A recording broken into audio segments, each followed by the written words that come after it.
Pemirsa, presidensi G20 di Nusa Dua Bali menjadi kesempatan untuk memulihkan ekonomi dunia.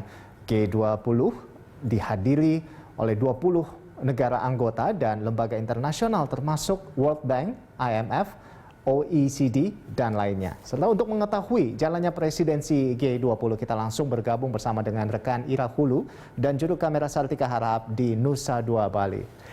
Iya, Ira, bisa Anda sampaikan apa agenda di hari kedua ini terkait di pertemuan tingkat Deputi Bank Sentral atau FCBD ini? Dan tentunya apa pesan yang disampaikan oleh perwakilan dari lembaga internasional seperti IMF dan WHO?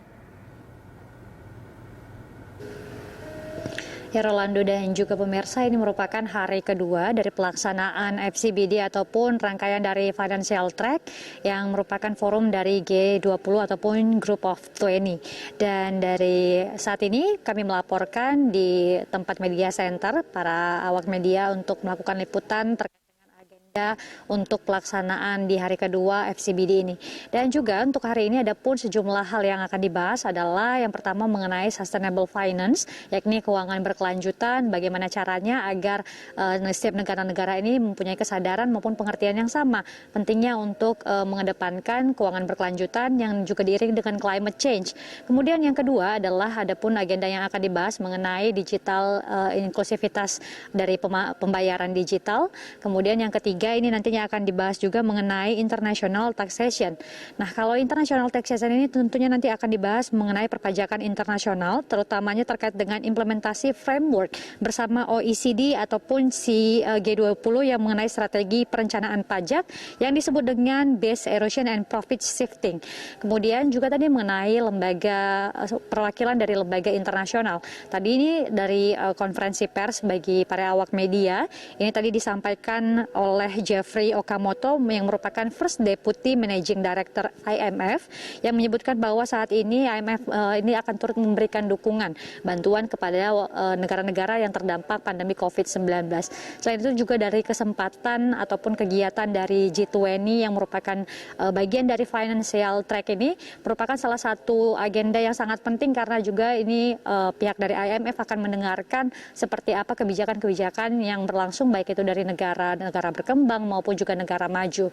Selanjutnya dari apa yang kami dengar juga tepatnya ini berasal dari Bruce Leward yang merupakan Senior Advisor of the Director General WHO yang tadi menyebutkan bahwa kalau isu kesehatan dan ekonomi ini merupakan hal yang tidak bisa dipisahkan. Namun yang paling disayangkan sebenarnya adalah ketika pandemi ini merebak di seluruh dunia, maka akan ada gap yang cukup besar antara negara-negara berkembang dan juga negara maju. Tentunya hal ini adalah dalam vaksinasi misalnya.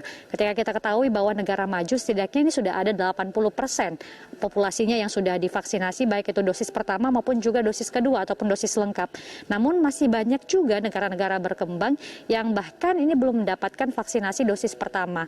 Sehingga ia mendorong bahwa untuk pemerataan ini harus segera dilakukan demi mengantisipasi merebaknya COVID-19.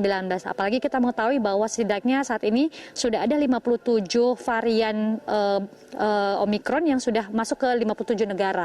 Sehingga ia juga meminta agar setiap negara, baik itu juga Menteri Keuangan dan Kesehatannya saling berkoordinasi. Tentu Rolando dan juga pemirsa nanti kami akan terus kembali menginformasikan terkait dengan agenda G20 yang pelaksanaannya ataupun tingkat Deputi Bank Sentral ini berlangsung selama dari tanggal 9 sampai tanggal 10 Desember pada hari ini. Ini saja dulu kembali kepada Anda di studio Rolando. Baik, Ira, kita tentunya berharap bahwa pertemuan ini bisa benar-benar menjadi momentum untuk pemulihan ekonomi dunia dan bisa diimplementasikan di masing-masing negara sesuai dengan tema Recover Together, Recover Stronger. Terima kasih banyak, Ira, atas laporan Anda dan selamat bertugas kembali.